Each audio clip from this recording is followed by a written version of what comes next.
We are live. We are live. We got 2 minutes to go before we start the show. Thank you, everyone who's here early. Is there anyone here early? No. Aww. Oh, maybe, yeah. I think there's somebody here. Oh, really? Hi. Hi, friends. Oh, snap. We got some early birds. The bird is the word. Early birds. The bird is the word. For the time being, then they're like, "Who? What? I think I'm in the wrong place." Ooh, I stepped off into the wrong timeline. Let me put off. Where has YouTube led me? What no! Is it? We lost them?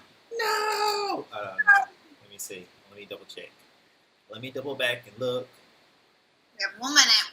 1 minute to go. T-minus 1 minute to take off. Yep.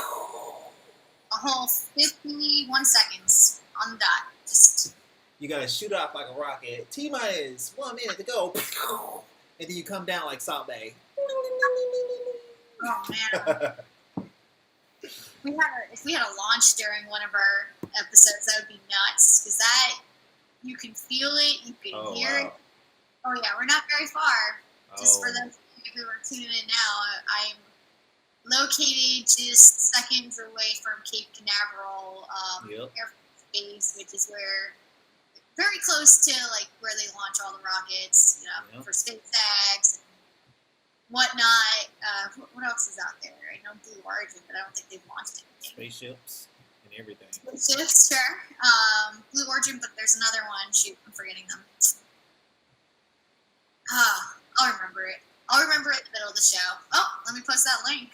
Oh, thank you, viewers. We got 2 in the house. 2 in the house. I appreciate you for coming. Awesome. Welcome. We'll get started soon. Just gonna let people trickle in. I just posted the link for everyone to go ahead and welcome my viewers. Welcome my viewers. Or as I would say, ni hao, wo de peng yomen. Ha ha ha. Is that also Mandarin? Yes, this is Mandarin as well. Berkeley's speaking Mandarin these days. I know, I get up in the morning and I start my day off with a few Mandarin words. It's like, somehow. Or something? This isn't a paid sponsorship, I swear. I'm just curious. Oh my goodness. What is it? Oh, what is that one app that's like? I can't remember anything today, guys. It is Thursday afternoon, and Mandy is a little tired. But we're excited though. We're still here. Yes, most definitely. Talking in third person. But very happy to be here with you all and sharing the latest. Yeah, let us know if you guys have any questions. I'm currently looking at our live feed, for our chat. So if you guys hear anything that you like or have any questions about something you want to like, in the future, just let us know. Anyways, If there's anything you want more info on, something you want us to cover, just let us know. Yeah, I know. If you want me to wear a purple bandana, I'll wear a purple bandana or a blue one. You just let us know. If you want me to, I don't know, wear a different shirt, maybe The Who next time. I have that somewhere. I don't know. Classic. For those of you who like classic rock or whatever. I know. We appreciate all our viewers, even if that's 2 or 1. Much appreciated. You're taking time out of your long day, to come and sit and, listen to 2 awesome people. Awesome people need to listen to awesome people. That's just how it works. I like it. Yeah. All right. Well, you know what? For our 2 viewers, I think we should just get things started here. We appreciate you. Hopefully keep you around a little longer. We actually get things started here. Yes. Absolutely. All right, Manny, you want to start us off? All right, here we go. This is the opening right here. So, hello all, and welcome to week 16 of Getting back to work. Woo! 4 months, I think. That puts us at about 4 months since we started this. Woo! And thank you again to Openpath for Openpath. I am Mandy, Marketing and Content Manager at Group 337, and I'm here with my co-host and the King of Graphics. I am the King of Graphics, Bert. So, yeah, we have some really great articles for you all this week. So, without further ado, I think we can just go ahead and kick things off here. All right, so first up, we have an article I'm very happy I found in my search this week because it's actually from our industry. This is from Security Magazine, and it's titled Remote Work and Awesome. COVID-19 Brings New Challenges in Securing Cloud Services. Awesome. And this article is also a very relevant one. You know, whether you're in the security industry or not, I think, you know, cybersecurity needs to remain top of mind for us all as we work remotely. The article, it starts by talking about a recent survey done by App Omni. They're a provider of software as a service security posture management. That's a mouthful. The survey asked over 200 IT security professionals about their top security concerns within cloud-based software as a service applications, you know, as they become more essential for enabling remote workers.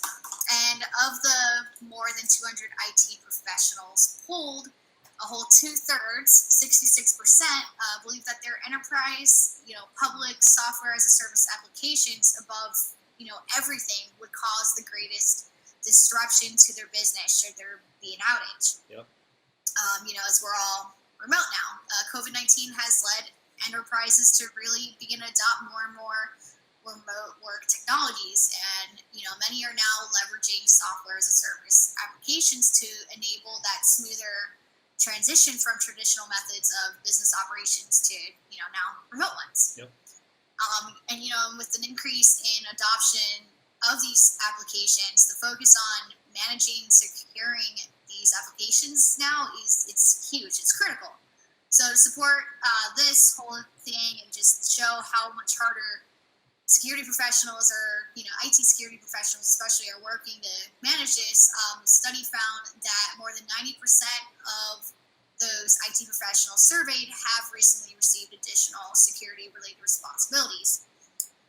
And 2/3 have less time to effectively manage and secure software as a service applications. And then another 68% here of respondents claimed they also solely rely on manual efforts to detect data exposures, which is right now is kind of an unrealistic approach. You know, it's crazy. You can't have just people manually looking around for things.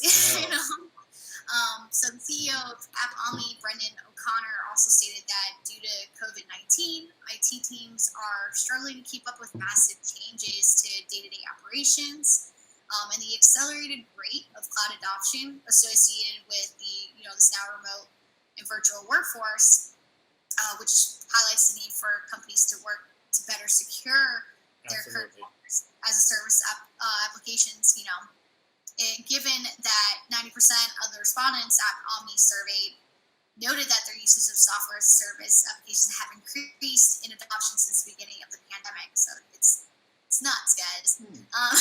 Majority of respondents, also about 52%, also stated that their biggest challenge with existing cloud security solutions is, you know, their reactive nature. You know, because the solutions only seem to alert security teams of a problem when the incident has already happened, versus it being a proactive solution and, you know, identifying potential exposures and risks and actual incidents, yeah, when they happen. It's just, they're not there.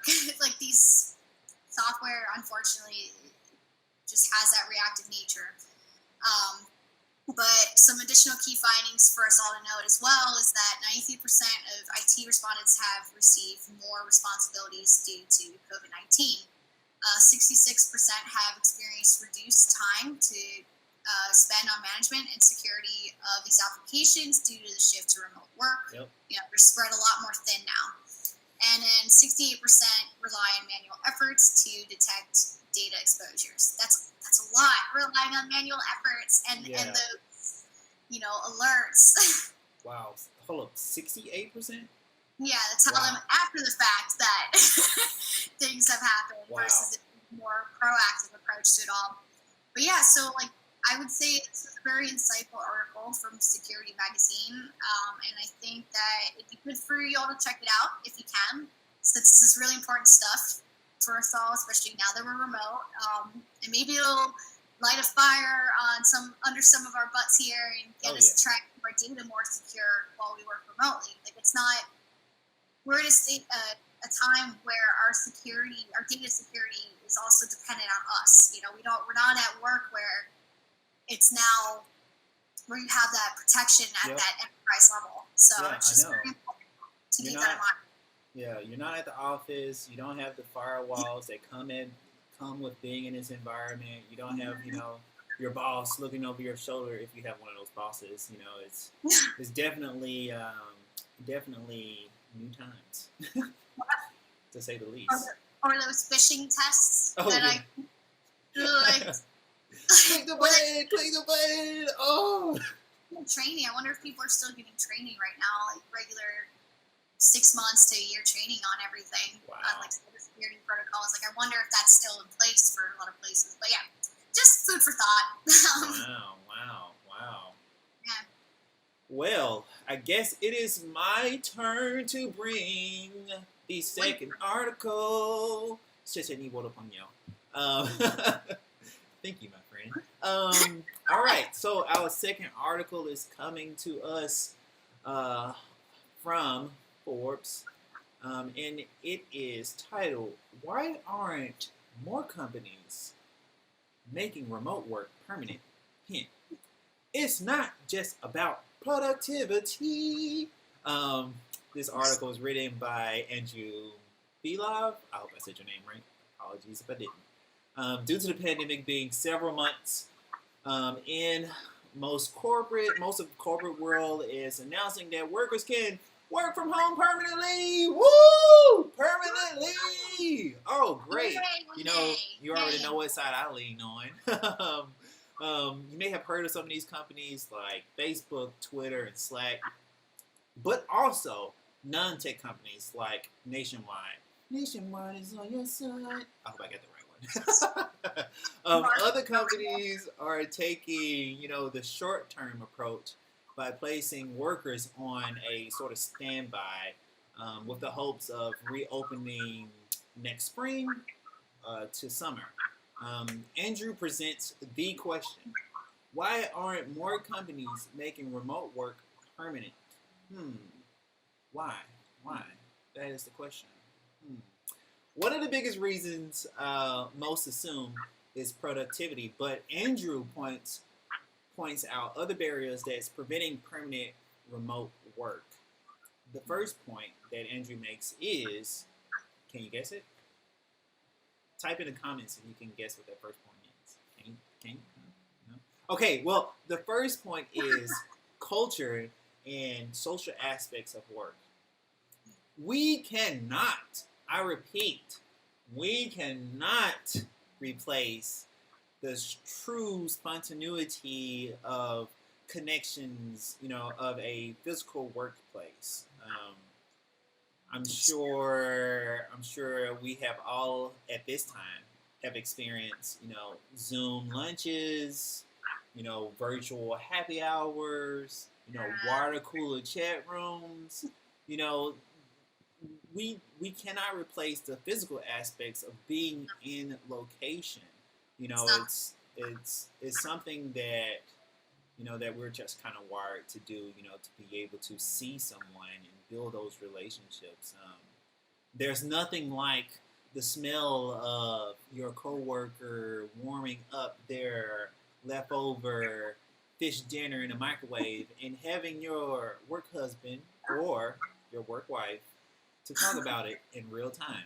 That's hilarious. That's what makes coming to work. Well, at least for me, I can't believe this person just warmed up fish in the microwave. Now everybody has to smell it. Ah! But having those little tiny interactions really makes really builds on the culture and just those connections that you make with other coworkers. Basically, you can't get that virtually, and I'm sure plenty of people are finding it quite awkward to sit in a 20-person Zoom happy hour and might take turns talking without like interrupting someone, you know.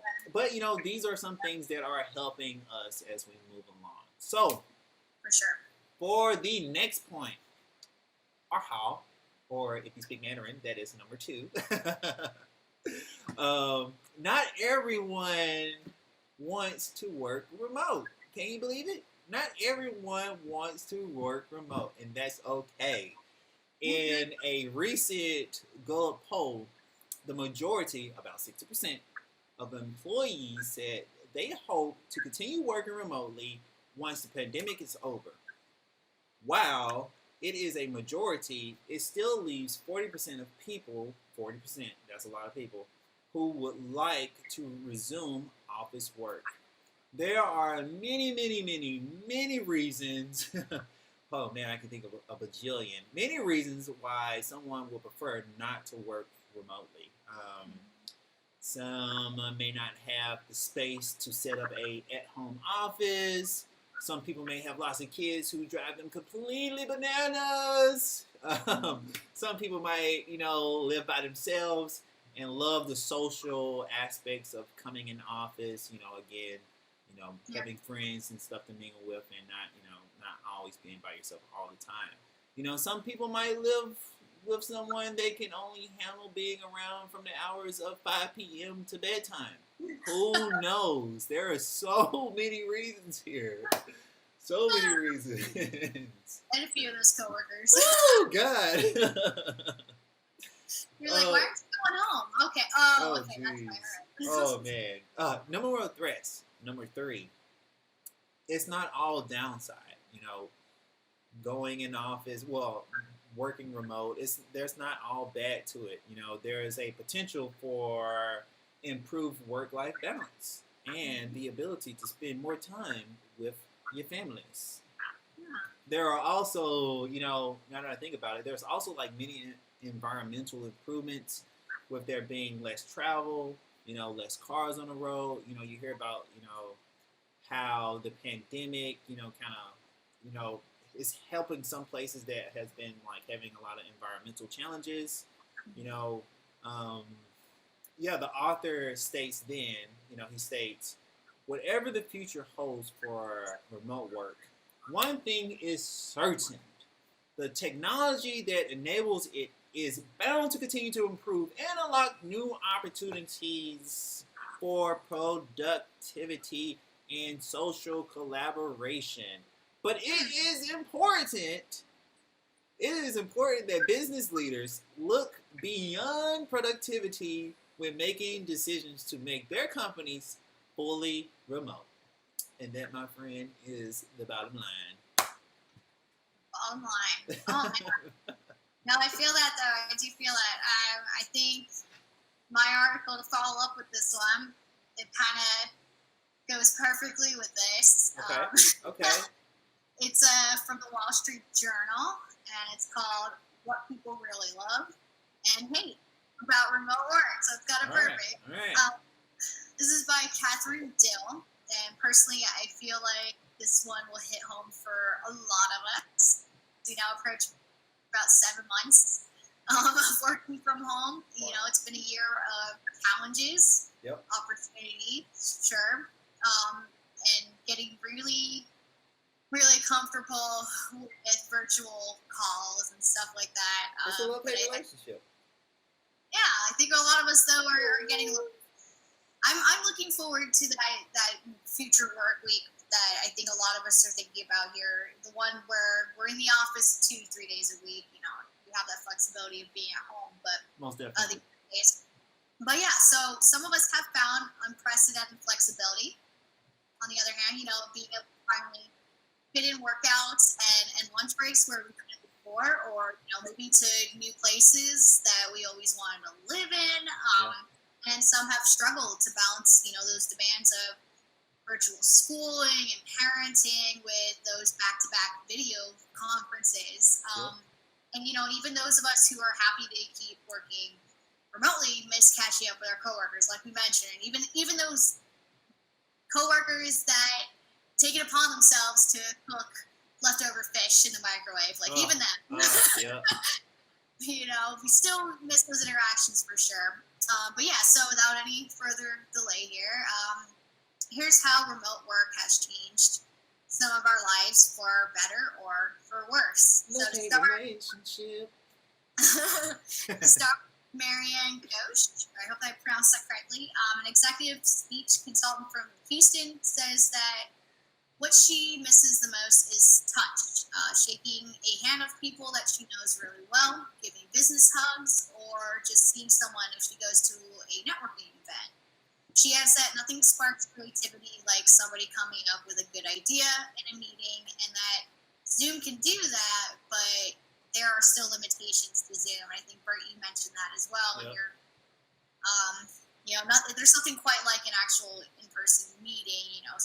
We can still come up with great ideas, but there's just something about those physical meetings and that interaction. But yeah, on the flip side, though, is Ruthie Townsend, a sales rep from Denver, who is now actually able to take a break during her crazy busy workday. She says that I always take a break around 12, and I used to never take a lunch break, really. Guilty. Now I'm I'm going to do something with a friend quickly, work out, or actually eat lunch and not stare at my computer. I actually eat real food now because I made it, not just a peanut butter sandwich, which I eat every day. Yep. Guilty. Yep. Yeah, no, I can definitely relate to both of these people. Another one here, Donna Medrick, a legal consultant from Chicago, says that by 8 o'clock, I just want to go to bed. I'm keeping my son on task, keeping myself on task. I have to work harder and work every day to kind of play catch up. It's an everyday thing. They're just longer days. I'm very grateful that I have a job that allows me to work from home. And that one feels more like a real love-hate statement there. To me, while remote work affords her the ability to take care of her son and, her tasks, it also kind of forces her to work those longer hours. And, we've been mentioning this whole time too. This is a thing. People are working more hours, and they've been working more hours ever since this pandemic started. Other statements from people in this article talk about how Zoom calls have been feeling as though they may not have their clients' undivided attention. Whereas in a regular face-to-face meeting, you have no other choice but to give someone your full attention. And, this could be very frustrating for those of us who sales or whatever, or no matter what you're in, this could be very frustrating. Oh, yeah, definitely. Mm-hmm. Others mentioned that now that almost everyone is working from home and having to manage young children, that there's more understanding and empathy about parents' schedules, which is good. And then some more have also mentioned that remote work has forced them to actually put their laptops down around 5 p.m. to spend time with their families, and has even curbed their habit of working late hours. So it's kind of like an alternative there. And then on the other hand, others have found difficulty with working with the new hours and difficulties of working with coworkers who are now in different time zones due to the remote work lifestyle we're all kind of facing here. But yeah, I think this article is a good conclusion here and a great reflection on both the good and bad aspects of the new remote work lifestyle a lot of us are experiencing. It also leaves room for us to reflect on certain things about this new work life. So go check out that article if you want. But I think with that, we have just wrapped up week 16 of GBTW. Thank you again to Openpath and to those of you who tuned in. We really appreciate it. We look forward to sharing more on getting back to work with you next week.